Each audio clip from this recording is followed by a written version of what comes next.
I thought I was just saving wildlife until I met him, and suddenly the fire wasn't the only thing burning. The sun had barely risen, and the California wildlands were already tense, the air thick with heat and smoke. I adjusted my wide brimmed hat, scanning the burnt patches and the dry undergrowth, mentally noting where the wildlife might be trapped. This was what I lived for: the science, the data, the rescue. But today, the stakes felt higher. The radio crackled, urgency in the dispatcher's voice, and I grabbed my pack, slipping my notebook into the side pocket. I'd worked fires before, mapped escape routes, tracked animal movements, but nothing could prepare me for the chaos that a wildfire could unleash. And then I saw him. He was moving fast, instinctive, all muscle and determination. A firefighter in full gear, helmet glinting in the morning sun. He barked orders to the crew, clearly unafraid of the flames licking closer. My first instinct was to pull back, focus on my work. But there was something magnetic about him, something in the way he commanded the chaos without breaking a sweat. "Watch your step," he shouted suddenly, and I jumped aside just in time as a falling branch cracked the dry earth where I had been standing. "I can handle myself," I called, irritation coloring my voice, though my heart was pounding. "Sure looks like it," he said, smirking briefly before turning to coordinate the team. His gaze lingered on me for a split second longer than necessary, and I felt my cheeks flush. I reminded myself why I was here: to protect the animals, not to get distracted by the firefighter whose presence made my pulse accelerate. I adjusted my gloves, scanning for scorched nests, abandoned dens, and scorched brush where small creatures might be hiding. The fire wasn't waiting. The wind shifted suddenly, carrying smoke and ash straight toward us. I coughed, stepping carefully, trying to navigate the terrain without losing sight of the wildlife. The firefighter was close by, moving like a shadow, instinct guiding him, muscle memory built over years of running into danger. And there it was, the first rescue. A small fawn, trembling, cornered by scorched brush. I froze, assessing the safest approach, measuring angles, calculating risk. The firefighter reached it first, arm steady, and together we guided it to safety. Our hands brushed, brief, accidental, but enough to make my chest tighten. "I usually work alone," I said, trying to sound professional, but my voice faltered slightly. "I can see that," he said, voice low, teasing, but there was an edge of respect in his tone too. For a moment, the chaos around us fell away. Smoke, fire, ash, it all faded, leaving just him, me, and the shared pulse of adrenaline. I realized that this was more than the fire. It was the way he made me feel alive, aware, present. And just like that, I knew this wildfire wasn't the only thing that could ignite something uncontrollable. Would you let attraction grow in a high-stakes situation or focus on survival first? The smoke thickened as the morning stretched on and my eyes burned from the haze. I tried to focus on mapping the wildlife movement, but every time I looked up, there he was, moving through the flames with effortless confidence, barking orders and somehow still watching me. My pulse jumped each time our paths crossed, though I told myself it was just adrenaline. "Hey, careful near that ridge," he called over, pointing at a precarious slope that threatened to crumble under our boots. His tone was sharp, commanding, yet there was something in his eyes, a spark, that made me want to argue, even though I knew he was right. "I know what I'm doing," I snapped, adjusting my pack. I hated that my voice sounded more flustered than I felt capable of controlling. He smirked, clearly enjoying my irritation. "Sure looks like it," he said, shaking his head, but there was no mockery in his voice, just amusement. We were forced to work together when another small fire flared ahead, ignited by the wind. The crew hesitated, unsure of the safest approach. I drew a deep breath, scanning the terrain for trapped wildlife. He didn't wait. Instinct guided him straight toward the flames. I wanted to shout, to protest, but the pull to follow him was stronger than my fear. Together, we maneuvered around the blaze, him shielding with experience, me tracking potential animal escape routes. At one point, our hands brushed while reaching for a fallen branch to clear the path. I felt a jolt, a spark that had nothing to do with fire. My cheeks warmed, and I looked away, focusing on the smoke rising above us. "You okay?" he asked, voice low, close enough that I could feel the vibration in my chest. "Fine," I said, even though I wasn't, my heart thundering in a way that had nothing to do with running through ash and embers. Hours passed like this, clashing strategies, fleeting touches, stolen glances, science versus instinct, calculation versus gut feeling, yet somehow it worked. We complemented each other in ways I didn't expect. I admired his courage, his ability to act without hesitation. He seemed to respect my precision, the way I anticipated danger and protected life. And beneath all of it, the tension simmered. Every accidental brush of our fingers, every locked gaze made my pulse rise. I hated how aware I was of him, hated that my thoughts kept drifting to what it would be like to lean closer, to let the adrenaline mix with something else entirely. By late afternoon, the fire had calmed, controlled for now, but the heat between us hadn't cooled. We were both exhausted, sweat and ash streaking our faces, yet when our hands touched again, helping each other over a fallen log, my chest tightened, and I realized I'd been waiting for this for him, without even knowing it. I didn't just survive the fire that day, I survived the pull between us, and I wasn't sure I wanted to resist it anymore. Do you think danger makes connections stronger or riskier?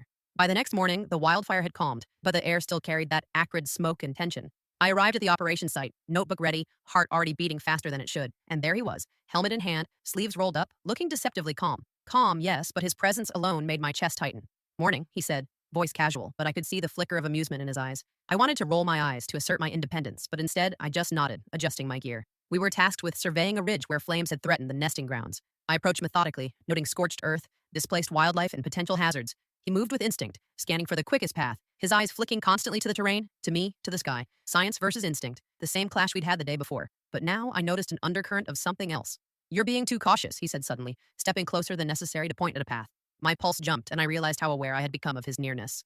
And you're being reckless, I shot back, holding my notebook like a shield. But I didn't move away when our hands brushed while I turned a page, and I felt a jolt, undeniable and electric. Hours passed in this rhythm. Conflict, cooperation, and the subtle push and pull of attraction neither of us wanted to acknowledge.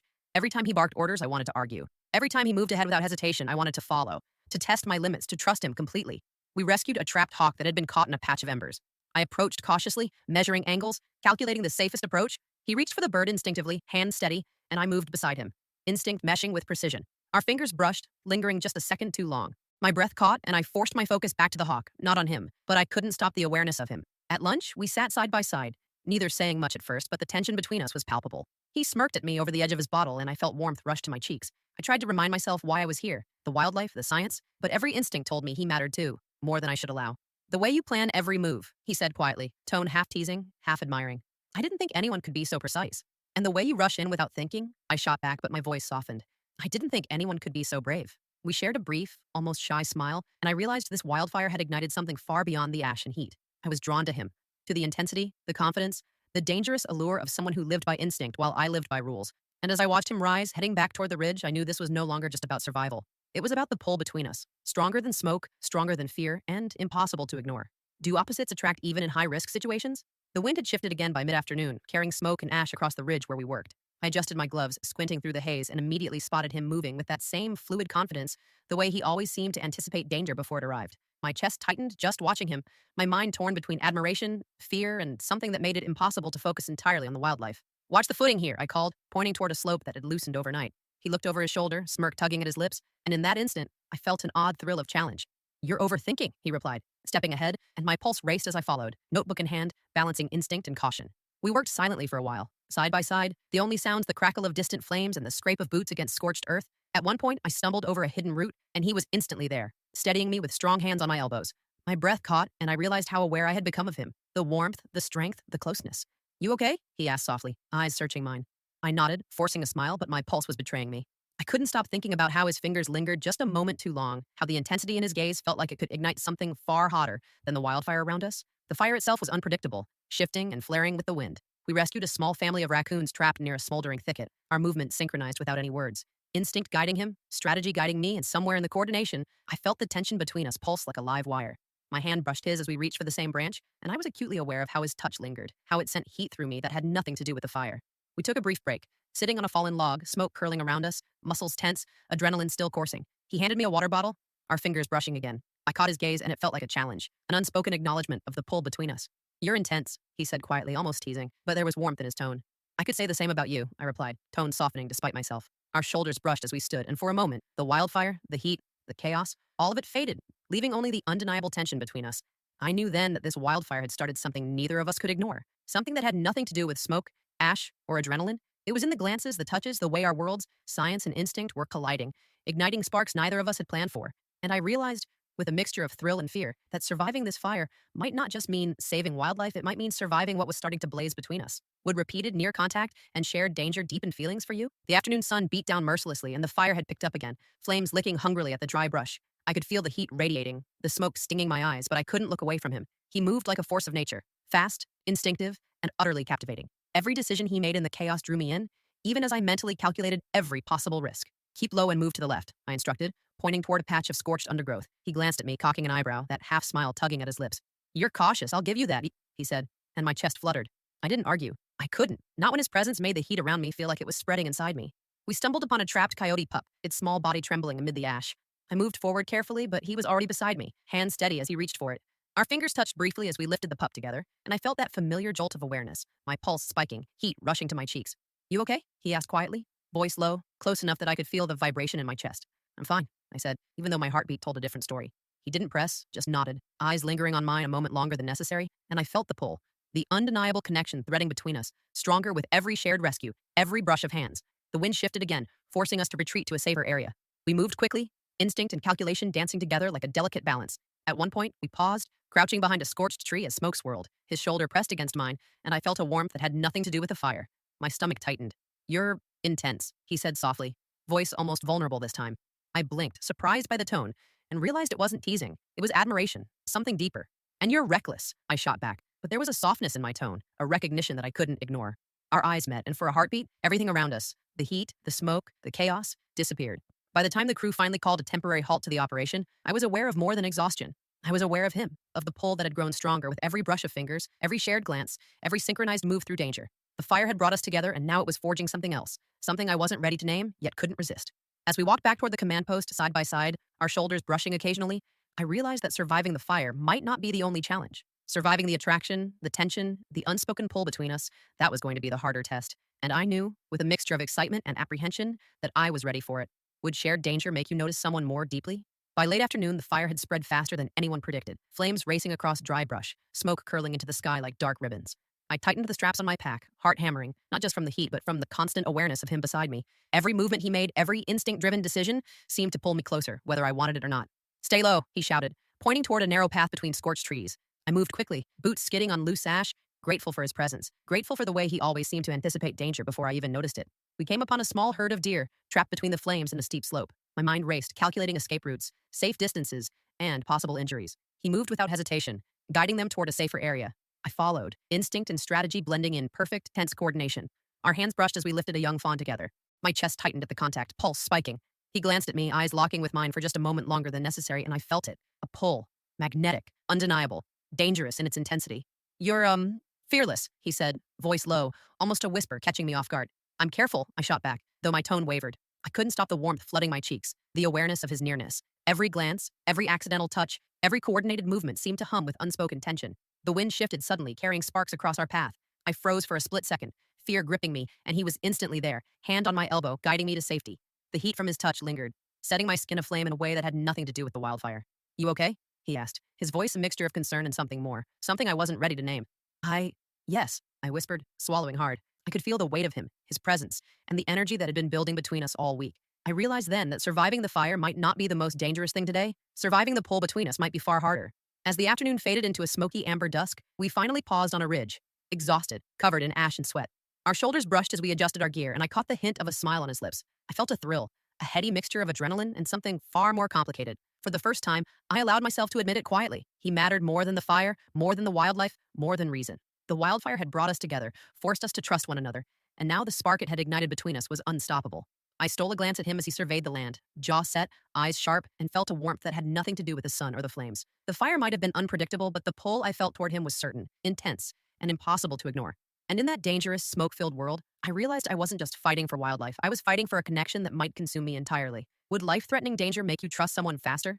Night was falling, but the fire refused to die down. The sky glowed an ominous orange, embers drifting like sparks of danger in every direction. My lungs burned from the smoke, my muscles ached, but I couldn't tear my eyes away from him. He moved with precision, instinct guiding every step, every command of the crew, yet there was something in the way he watched me, alert, aware, protective, that made my chest tighten in ways I couldn't name. "Over here," he shouted, directing me toward a trapped family of foxes near a scorched ridge. My heart jumped at the urgency, but there was no hesitation. Together, we moved, our coordination effortless, instinct meeting calculation. When I reached for a branch at the same time as him, our fingers brushed again, lingering. A spark shot through me, hotter than the flames around us. "You're pushing yourself too hard," he muttered, concern threading his voice. I wanted to argue, to assert that I knew what I was doing, but the truth was clear. I was drawn to him in ways I couldn't control. "I'm fine," I replied, though my chest betrayed me, pounding as if it knew what I refused to say aloud. We reached the foxes, guiding them carefully toward a safe area. His hands were steady, reassuring, and when ours touched briefly while lifting the smallest pup, I felt a thrill that had nothing to do with survival. My fingers lingered against his, and for a moment, the chaos faded. Just him, me, and the undeniable pull between us. The wind shifted again, stronger this time, sending smoke swirling across our path. I stumbled slightly, and before I could steady myself, he was there, hand gripping mine, holding me in place. I felt the warmth, the intensity, the silent question in his eyes. I couldn't look away. "Are you okay?" he asked softly, the firelight reflecting in his eyes. "Yes," I whispered, though the truth was far more complicated. I was not just okay. I was acutely aware of him, of the danger that seemed to heighten every sensation, every brush of fingers, every fleeting glance. The fire around us paled compared to the heat building between us. We continued working until the crew finally signaled a temporary retreat. Exhausted, we collapsed near the edge of the ridge, ash streaking our faces, sweat mingling with soot. Our shoulders brushed repeatedly, and I could feel the tension coiling, ready to snap. I caught his gaze, and he held it, unflinching. Something unspoken passed between us, a recognition that neither distance nor danger could erase the connection that had formed in the heat of chaos. I realized that surviving the fire wasn't enough anymore. Surviving this pull between us, this growing, undeniable attraction, was the real challenge. And I knew, with a thrill that scared me and exhilarated me all at once, that I wasn't going to resist it. Not tonight. The fire raged around us, unpredictable and consuming, but for the first time, I didn't care. Because the blaze between us felt just as real, and I wanted it to burn. Would you act on growing attraction in the middle of chaos? The night was alive with firelight, casting long, flickering shadows across the ridge. Smoke swirled around us, stinging my eyes and making my chest tighten, but I couldn't focus on the danger. All I could think about was him, how he moved, how he breathed, how his presence made every heartbeat feel like it had doubled in pace. We were tracking a trapped family of quail, and the wind shifted suddenly, sending sparks whirling dangerously close. I froze, calculating the safest approach, and before I could act, he was beside me, hand steadying my shoulder, fingers brushing mine just long enough to send heat rushing through me. "You're tense," he said quietly, almost a whisper. But there was no teasing this time, just concern. My chest ached, and I realized it wasn't just from the fire. I'm fine, I managed, though my voice faltered. I couldn't stop noticing the strength in his hands, the intensity in his eyes, the way he seemed to see through the barriers I'd carefully built around myself. We reached the quail and guided them to safety, moving in synchronized precision. At one point, our shoulders pressed together as we crouched over a fallen branch. I felt the closeness, the warmth, the electricity between us, and I realized that the fire wasn't the only thing burning tonight. He glanced at me, eyes softening, and I caught my breath. "You're amazing," he said, voice low, intimate, and I felt something inside me unravel. "I could say the same about you," I whispered, words almost lost in the crackle of the flames, but he heard them. His lips curved in a brief, knowing smile, and my heart lurched at the unspoken meaning behind it. We stayed close as the crew signaled a pause, sitting side by side on a fallen log, shoulders brushing, breaths mingling with the smoky air. The tension between us was no longer subtle. It was palpable, almost painful in its intensity. Every glance, every accidental touch, every shared laugh carried more weight than any wildfire could. For a fleeting moment, I allowed myself to imagine what it would be like if there were no fire, no chaos, no reason to resist this pull. I imagined leaning closer, feeling his hand against mine intentionally, letting the world shrink to just the two of us. "Careful," he murmured, voice low, as he passed me a water bottle. Our fingers touched again, and the spark between us ignited fully. Undeniable now, impossible to ignore. The flames roared in the distance, shadows dancing across our faces, but the fire between us was stronger. I realized that for the first time, I didn't want to resist, didn't want to run from the tension that had been building all week. I wanted it. I wanted him. And as we stood together, surveying the ridge, the wind carrying ash around us, I knew this wildfire had brought more than danger. It had brought something uncontrollable, intense, and terrifyingly beautiful. Tonight, I decided I would let it burn. Would you let attraction take over despite danger around you? The wildfire had reached its peak. Flames roared higher, wind gusting fiercely, ash raining down like sparks from a forge. My lungs burned, muscles screamed, but I couldn't look away from him. He moved with fearless instinct, every step precise yet fluid, commanding the chaos around us. And yet, when our eyes met, the intensity between us eclipsed the fire itself. "Stay close," he shouted, reaching for my arm as I navigated a treacherous slope. His hand was firm, grounding me, and I felt a thrill I couldn't suppress. My chest tightened, every nerve alert, yet there was a strange comfort in his presence, like a tether keeping me from being swept away, not by the flames, but by my own feelings. We came upon a small grove where trapped wildlife huddled. My calculations and plans collided with his instincts. I wanted to analyze, to strategize, but he moved without hesitation, guiding the creatures with steady hands, courage overriding caution. I followed, our movements interlaced, tension crackling in every glance and every accidental touch. At one point, our shoulders collided while reaching for a frightened fawn. Our eyes met, unspoken understanding passing between us. My breath caught. The air was thick with smoke, yet I felt something even more suffocating. Desire, tension, anticipation that had been simmering all week. "You're incredible," he said, voice low, almost drowned by the roar of the flames. I swallowed hard, aware that my own lips trembled. You're reckless," I replied, though my tone carried warmth I couldn't hide.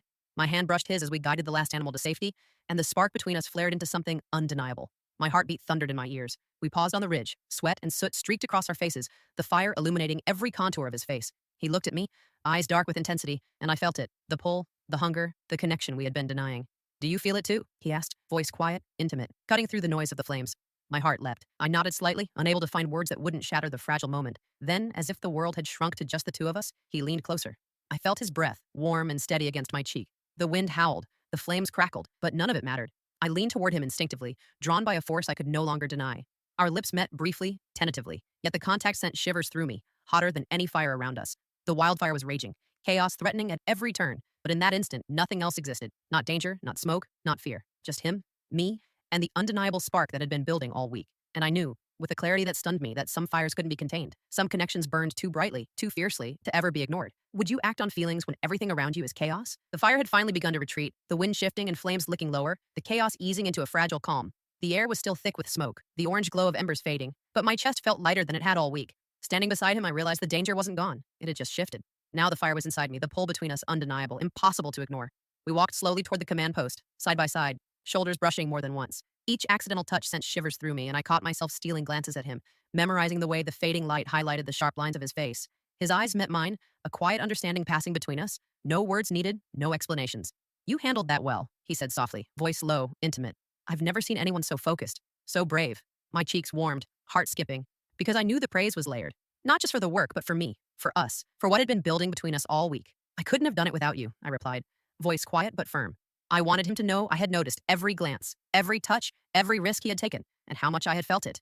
We paused at the edge of the cleared ridge, the sun dipping low behind the smoky horizon, casting long shadows and a golden glow that softened the harshness of the burnt landscape. He turned to me, close enough that I could feel his warmth. The tension that had simmered between us all week erupted into something tangible, something real. I think we should stop pretending we're just colleagues, he said, eyes searching mine. My breath caught. I had wanted to hear that, feared it, and now it was here.